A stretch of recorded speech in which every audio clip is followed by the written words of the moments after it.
तो ऐसा क्यों होता है कि कई बार हम लोग एफ़र्ट करना बंद कर देते हैं? शायद इसलिए क्योंकि हमें लगता है यार हमारे एफ़र्ट करने के बावजूद कभी हमें रिज़ल्ट नहीं मिलेगा, और कई लोग ऐसे होते हैं जिनको लगता है यार एफ़र्ट करने पे रिज़ल्ट तो मिलता है, वो एफ़र्ट करना बंद नहीं करते। तो एक किताब है बियॉन्ड बिलीफ, उसमें बड़े इंटरेस्टिंग 3 कॉन्सेप्ट्स हैं। तो पहला कॉन्सेप्ट ये है कि आप अपने आप को लकी समझते हैं या अनलकी समझते हैं।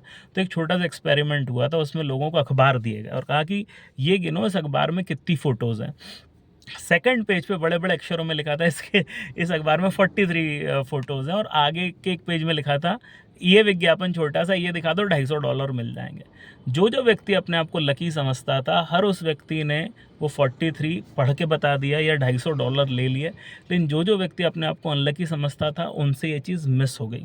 तो बेसिकली किताब ये कहती है कि अगर हम खुद को लकी नहीं मानते तो बहुत सारी ऐसी अपॉर्च्युनिटीज़ हैं जो हमारे सामने से निकल जाती हैं। तो हमेशा अपने आप को लकी मानिए। दूसरी चीज़, उन्होंने कहा कि एक बार एक एक्सपेरिमेंट हुआ कि लोगों के माथे पे ऐसा मार्क बनाया गया कि वो थोड़ा-सा धब्बा जैसा लगे, और कहा जाके अंदर इंटरव्यू दे के आओ।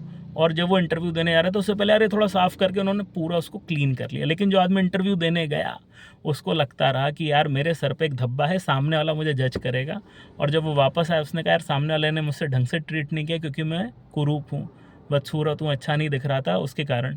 और जब उनको बताया गया कि भाई साहब वो तो धब्बा तो हटा लिया था हमने, आप तो जैसे थे वैसे ही गए थे, लेकिन हमको ऐसा लगा कि हम बदसूरत हैं, तो सामने वाला हमें अटैक करेगा।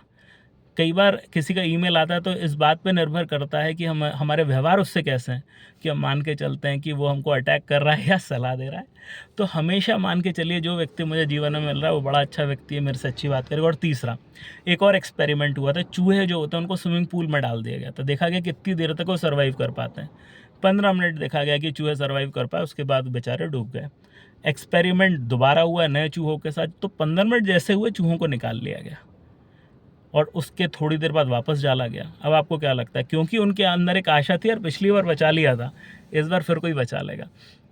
60 घंटे चूहों ने पानी में रहे, 15 मिनट और सीधा 60 घंटे। यानी जब हमारे अंदर एक अपेक्षा रहती है ना कि यार रिजल्ट मिलेगा एफर्ट का, तो आदमी एफर्ट करना बंद नहीं करता। तीनों मुझे लगता है जो चीज़ें इस किताब में कही गई हैं वो बहुत मायने रखती हैं जीवन में।